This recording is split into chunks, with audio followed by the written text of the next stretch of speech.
before I jump into the experience part of it, I thought what we do best as consultant is to show you what has happened. And that's the core for us. So let me start with telling you in last 1 year how retail has changed. So if you look at the immediate impact what we have seen from lots of sales data which is now available to us is from Walmart, the retail god, and what they've told us is a lot more tops have been sold than the bottoms. So the new fashion, which is from office, is emerging like, only shirts are being sold a lot more than the trousers. Uh, that's the immediate impact, right? But let's look at on the other side of this, which is more on the numbers. What you see at the end is the GDP. Primarily, it's very small. Let me increase it for you guys. So what you see here is world region-wise GDP, and what you see is a V curve, what we were expecting, but it might be a W curve in terms of the recovery. But the interesting part here is the consumer spend, which is changing significantly. What you see here is the total consumer spending versus the retail spending. The blue one is. Am I audible? So I think. Oh, okay, sorry. Yeah. So what you see on the green is the total consumer spending. Is spending on holidays, books, everything. But the blue one is the retail part of it. And since 2020 onwards, what we are expecting, though there is a dip from 2019 to 2020, which is because of the immediate impact of the pandemic. But then onwards, there is a continuous growth. Coming back to the channels, you see that green crossing every other channel, and that's why we all are here today. That's the e-commerce one, which is 17%, supermarket 1.3, health and beauty 1.6, then there are some which are negative impact also. There are few, we have, there is, if you Google KPMG's thought leadership or a white paper, Revive to Survive. It's available on internet, which shows you which sector has negative growth, which sector has positive growth, sector by sector. This is just the channel part of it, right? Now looking at store versus non-store. Clearly, a non-store growth is much more higher than the traditional store one, which has been very strong, conventional channel. On the right hand side is e-commerce with the cut of the different sectors within e-commerce. So the biggest, if you look at, is apparel and footwear. Consumer electronics is second, and media products is the third. So that's what we have analyzed from all our surveys, studies from last 1 year, and this is pretty recent. Now let's look at the 4 significant shift which have happened, and then we'll do deep dive into all 4 of them. The 4, the first and the foremost is in this time. Let me. I think I didn't spend enough time to beautify these slides. A lot of text. Unconventional time in terms of supply chain disruption, be it channel availability or not, B2C to C2B, pull trend what we have seen today. Change, the important part is here. What you see is, when we will come out of this crisis, things will not go back to the normal, what used to be the earlier normal. There will be definitely a new normal. And what will that be? And that's what we need to align our strategies with, right? And that's the most important part today. And access impact across the business, which is fine. Let me show you these 4 towers which are more important for all of us here today. Business model and partnership. So this is where, if you look at a lot many businesses across the world are creating supply chain partnerships. They are joining a platform for that. They are joining even on the channel side partnerships and all. That is a big change which we have seen. The impact of that is omni-channel increasing. There is very interesting slide coming after this, which actually talks about in retail what are the where should you move? Should you join a platform? Should you become a MNC all category, or should you become the specialized one? I'll come to that. Before I go there, the second one, which is most important, is declining margin. What you I think I have the data also of Australia. Okay, it's not in this slide. What it shows is EBITDA, net margin, whatever you take. In last 10 years, they have gone down from 8.5 to 5, 6 in Europe. Europe used to be the highest. In Europe also it has gone significantly down. Overall cost of doing business has gone up. So what does it? What are the implications? I need to reduce the cost on facility, people, infra, tech debt which I used to have. I have invested $1 million in a new retail platform. Now I need to take a ROI. The ROI was supposed to be 8 years.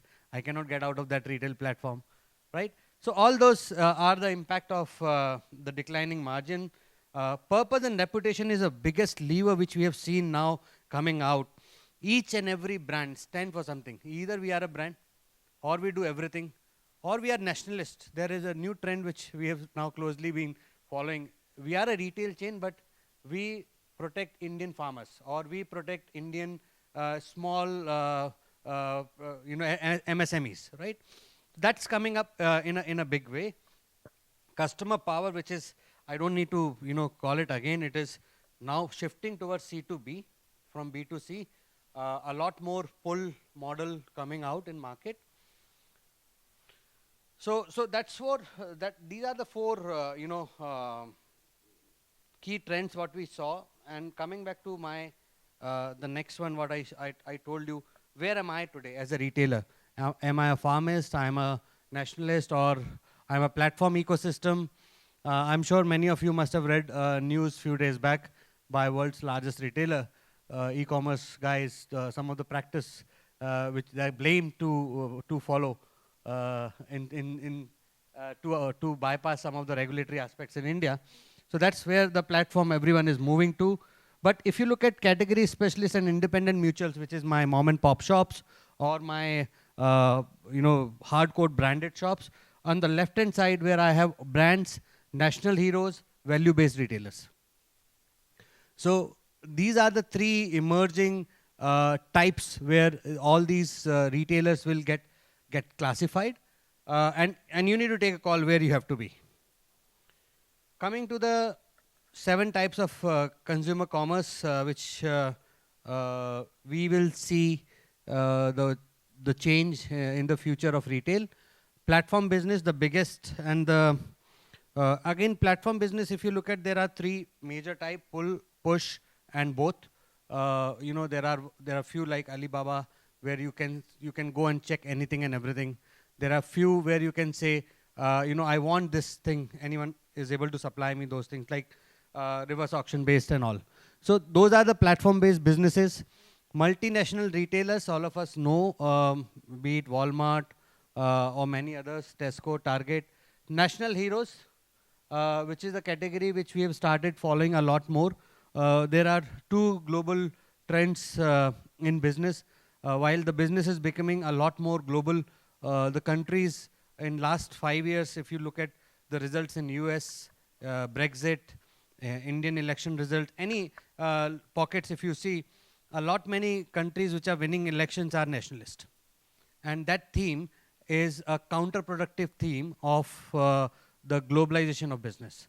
So while people are trying to create border between Mexico and US, but the trade they want to continue. They want to sell a lot more, right? So that's where the national heroes are taking, like in India, if you look at Tata's, Reliance, value-based retailers.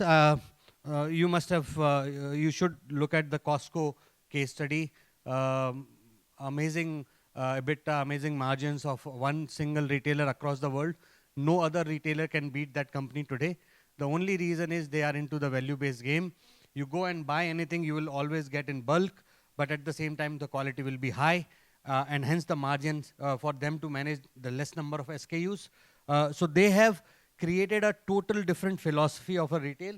That's where the value-based retailers comes in, highest margin across. The last, fifth is brands, then category specialist, and then independent mutuals, which has been the traditional retail across the world. I'll take a pause. You know, if there are any points, comment, because let's keep it interactive. Good thing is we have very small group here today. Any points or any observation you guys have seen on these 7, or you have any questions, more than happy.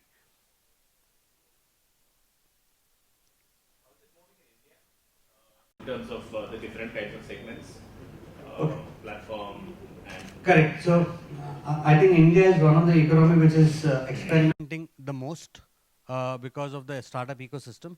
What you see today, a lot many startups are hitting 1 million valuation in 3 years, 4 years. And hence what we see is pharma, the landscape has changed in last 5 years. Earlier it used to be just the last column, but now it is more platform. Similarly, there are different categories which are taking different routes, but in pockets we have seen it's moving much more faster than any other part of the world. In fact, there was a visitor last year who came from Europe and I took him for shopping and he got the receipt, everything in 5 seconds. And he said, in my country, I get it in 2 days. Everything settled is in 2 days, and here it's happening in 5 minutes. The receipt and the credit card bill, everything it was within 5 minutes for him. They have technology debt. They have invested in technology 30 years back. We are investing in technology now. So we have an advantage. So that's where we are. We will go deep dive into this with a mix of the first point which we said. But let's look at 4 priority trends. You guys too keen on consumer experience, and I'll switch. But I think this is something which will give you more insights in terms of, you know, how the total trends is happening, right?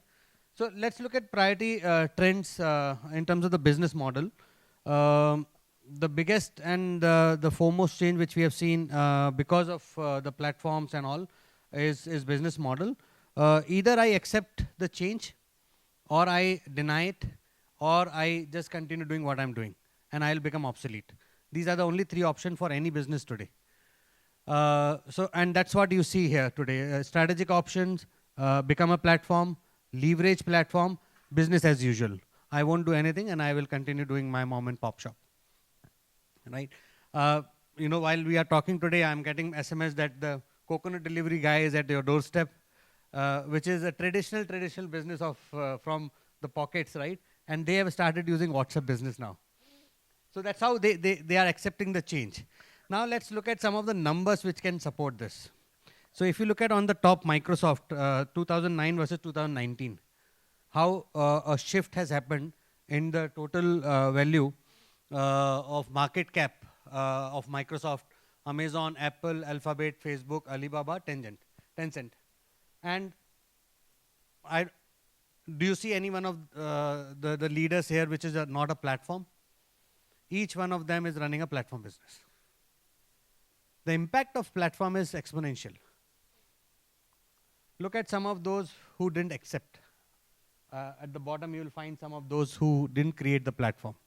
But in platform also, you cannot say just creating a platform is enough. Look at eBay.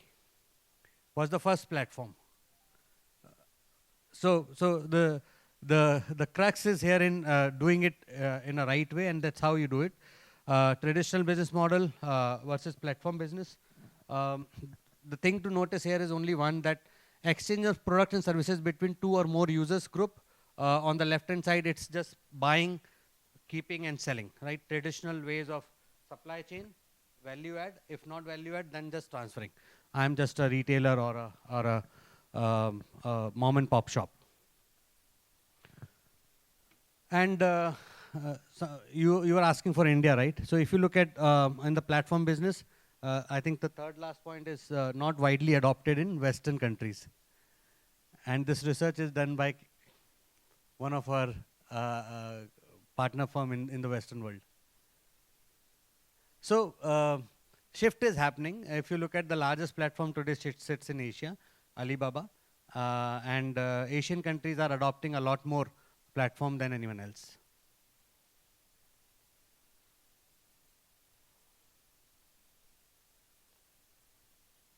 Now, this is important, and this is what also is helping a lot more companies to look at the hybrid model. I am not a platform, but can I be a platform or join a platform, or can I borrow a platform? That's where some of the companies in India, especially the startups, they are offering a platform for you to become Omni or to become e-commerce. There are few startups which claims to make you e-commerce in 24 hours. Even your neighborhood shop can just go and start using that platform, and you will be on that platform in 24 hours. So that's what, if you look at what we see here is taking platform as a service and just joining that platform. The advantages definitely are you will have a new channel, you will have a wider reach, but at the same time the cost of the platform, you need to average it out with your infra cost and all those things. We'll deep dive into that. This is what we saw on the first slide, the cost of doing business, and that's what I was mentioning at the bottom. What you see here is North America EBIT margin from 7.5 to 4.7, and Europe EBITDA from 8 to 5.5, Australia net margin from 6 to 4.9 for food, and for non-food 5.6 to 3.6. So that is vetted by the numbers. Cost of doing business in each and every geography is going through the roof, and margins are shrinking. That's why a lot more change adoption is needed.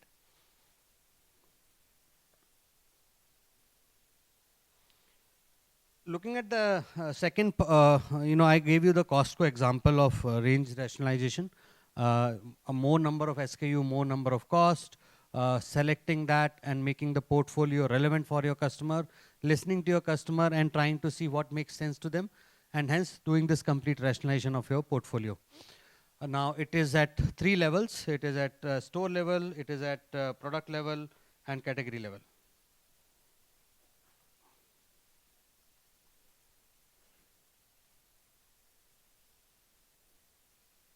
And if you want, I can forward you that Costco case study. It's amazing to read how they manage highest profitability margins across retail industry among their peers.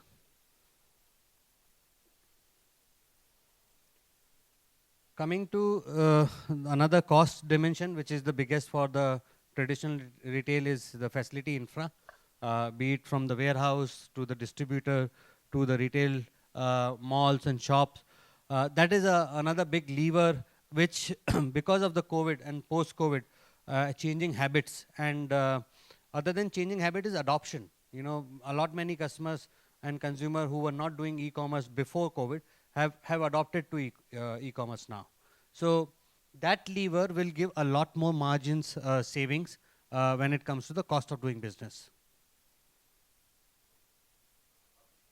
Yeah. Let's start with your cost of doing business going up and your EBITDA decreasing. Yeah. There's one way of looking at that picture, which says that my setting up the shop is getting expensive for me. Yeah. The other way to see is where you have pinpointed the 3 geographies, is that a lot of startups have grown, a lot of burn has started happening, a lot of competition has also grown. So I'm taking that also in account and saying my EBITDAs are decreasing because of it, or it's only because the settings of shop has grown up. So if you take into account industry, you take even your competition and the new players also into that. Okay. So overall EBITDA is shrinking. Now if you say I am a new entrant and hence my capex has been very high, and I'm just recovering, or I'm just trying to average it out, that also could be an impact on the new entrants, but new entrants usually don't have high margins. They always start small and then they get the scale. When they get the scale, they reach at the better EBITDA. Okay, so then the counterpart to this is like how beverages, Coke and Pepsi have done it all together in all the geographies they've entered. Right. Increase the cost of entry for any other player in the market to and make sure that their own margins start. Correct. So now there are multiple beverage entrants are happening, and Correct. that is why their EBITDA is also shrinking. Correct. So that market is very interesting. Okay, especially alco bev and beverages, and I closely follow that. A lot many alcoholic beverages company in last 3 to 5 years have entered into non-alcoholic beverages, which traditionally was never a trend. I was talking to one of the CFO of a world's largest alco bev company in their headquarters, and he said, our future looks like this, we are going to do this, we will change the customer segment like this, and our customers are changing need. I said, first of all, I don't understand that your sector can be disrupted. Alco beverages sector is there from ages, right? It's from times of whatever we have heard, even our mythology has uses of alco bev, right? Second is, if there is a trend which shows that there is a decline, I want to understand this. And lastly, you are a CFO. You should talk about EBITDA and all. What are you talking about? Future of customer segment, sector? He said, I am a chief future officer. He was not a chief financial officer. He was chief future officer, and his role was to look at if the products are relevant for the consumers or not. What are the changing need of the consumer? And he told me a very interesting thing, Abhishek. If you think that alco beverage cannot be disrupted, that's wrong. Because the youngsters are much more aware about the habits and the impact of alcohol on the body, and hence they are adopting, this should not be recorded by the way, hence they are adopting healthier means of getting ahead. And by that I mean it's marijuana and all those things. In some of the states in US it's legal now, and hence their margin, there is 17% drop in youngster in adoption of alcohol. Right? Now so as I said, right, there are subcategories in which you will find a different trend. You might see that changing totally. And that's where, by the way, this company acquired world's first non-alcoholic gin brand. It's called Seedlip. And also, it's not actually on EBITDA also. So what we have observed is even gross margin is under tremendous pressure. Yeah. So your cost of sourcing, your selling price, and the wastage. Right. These are the three elements. Right. So all are playing their game to even reduce the gross margin. I don't know if there are any other experiences are there. I am from FTH, Fresh to Home, FTH Daily. So it's an e-grocery platform. We sell milk and fruits and vegetables, groceries, and also of course Fresh to Home products to customers. So we have around 35,000 orders every day average we do. So that's the observation from our business. Any other insights please share? Yeah, you're right. And I think while you hit it on right on the point, two big factors are space and people, right? And space, if you look at, has been, especially for the new entrants, is not a challenge.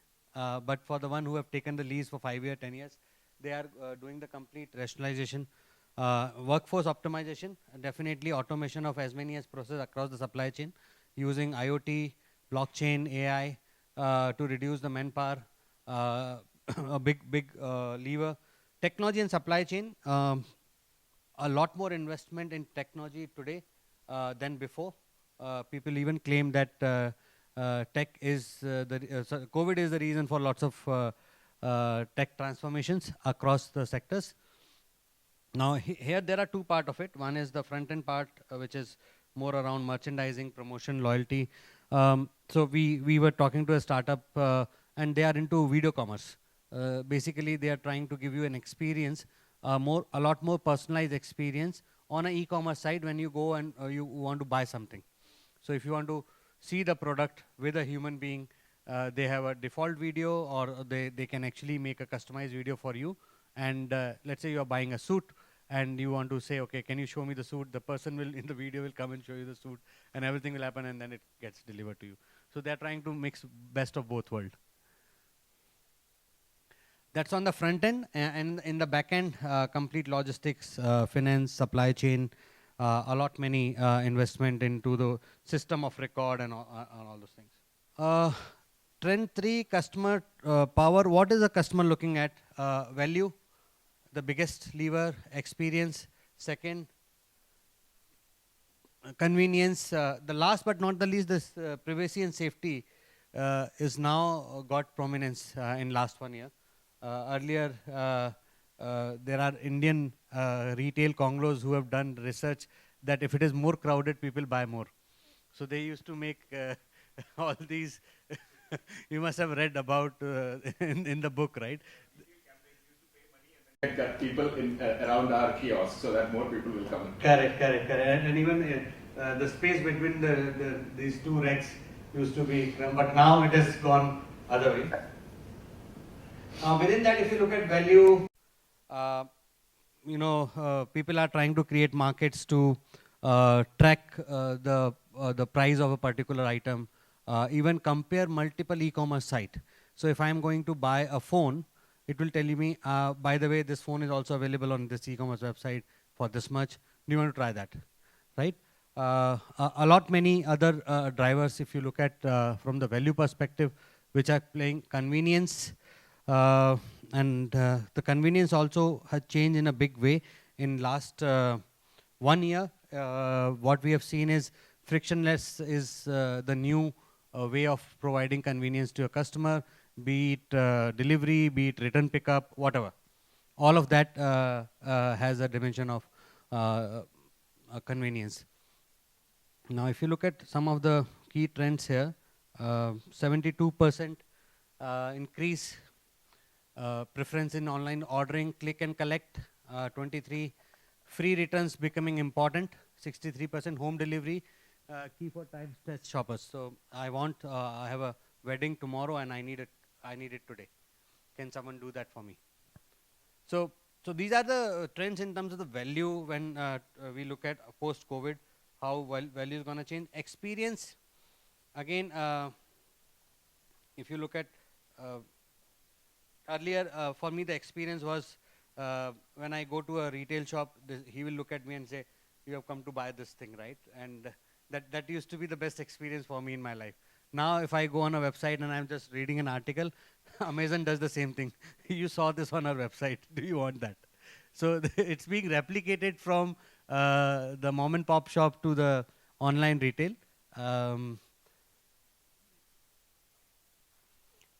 So this is very interesting what we saw. 25% of the respondents said go in store to soak up the shopping experience rather than simply purchasing goods.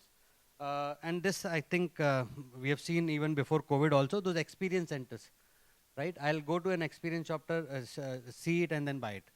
But again, there was few startup plus, in fact, not startup. They were more than Unicorn, which got 800, 900 crore funding and got sold for 192 or 180 something. So that's whatever I'm saying. That's not the fact, right? Everything is not cannot be. There are exceptions always. So that's on experience. Choice, I'm getting a lot more now than before. Privacy and the purpose. I think this is where I want to focus a lot more. This is one thing where I've seen a lot many retailers are focusing by giving a clear message, fresh, right? What you said, we give you fresh. There are few brands which are saying organic. We stand for organic. One of my colleague who started her own Go Desi, they stand for MSMEs and local products to be consumed. So that purpose has become a lot more bigger than what it used to be earlier. Earlier, I never used to look at purpose as one of the lever, but today, purpose of me being a retailer and serving you, my purpose is I will make sure that MSMEs in 100 kilometers are taken care and you are buying those products. That's what is a big change actually in a lot many retail guys. Then purpose and reputation, we have seen, sorry, I already spoke about the purpose. Who are we? What we need to fulfill?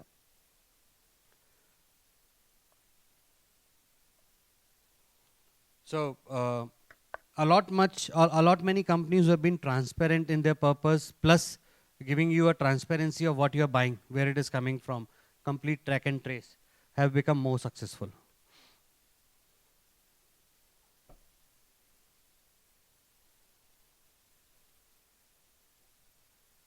I think there are a lot more in terms of the trends in each four of them. Connected enterprise, the retail sector, we've discussed the platforms, client journey. I think I should just jump to the most interesting part, which is the value chain analysis. Types which I told you, those, if you put on a matrix of strategic planning, oversight till the legal and the support function. And what you see on the slide is complete connected capabilities, platform business on strategic planning and oversight, a market entry, offer definition. This is a lot more complex in terms of understanding the market landscape for any business. You can actually pick any one of you and your enterprise and map it there. And then you can see what should be the route in that triangle for you to move. The triangle where I showed you to be a national hero and all. I think this needs its own session in a way. But I think what I'll do is I'll take a pause. If we want to deep dive of any of these, we can do that, or we can do a Q&A or any other aspects if you want to discuss. Revive to Survive, you should definitely download and read. It's on internet. And this is also Future of Retail 2020. If you Google, you will get this complete presentation as well as the PDF, which has further L3 level drill down on these trends. There is one which we are right now working on, India specific, which is going to get released very soon. Future of Retail. Future of Retail, I think. Yeah.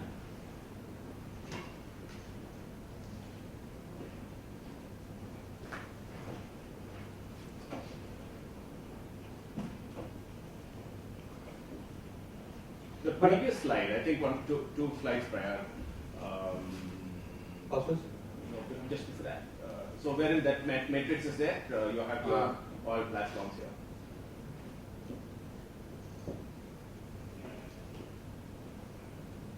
This one?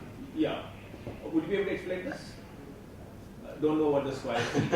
So these 8 connected capabilities, the green, blue, purple, are here.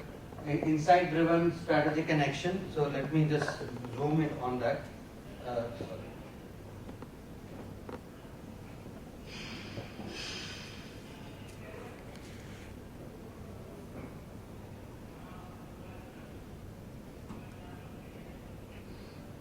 So the color coding of the boxes inside is on insight driven strategies and action, responsive operations and supply, innovative product and services, aligned and empowered workforce. Now, if you look at this, let's say, responsive operation and supply, which is in blue. Now, you can look at whether multinational retailer in supply chain, yes, it is important. The blue one is there. Same is in the platform business, because supply chain is a lot more important for them than for the brands. Brand, it is missing. So, it has a further deep dive of, as I said, L2, L3. And very interesting read to compare yourself with anyone else. You can create me versus others with this. It comes with an Excel also. You can actually put your score along these colors, 8 colors, and then you can see, okay, where are you getting money? And then you can see who you want to get compared with. Some interesting work done by the techies. Okay guys, if there are no any questions, then I'll take your permission. Yeah. Any? Thank you.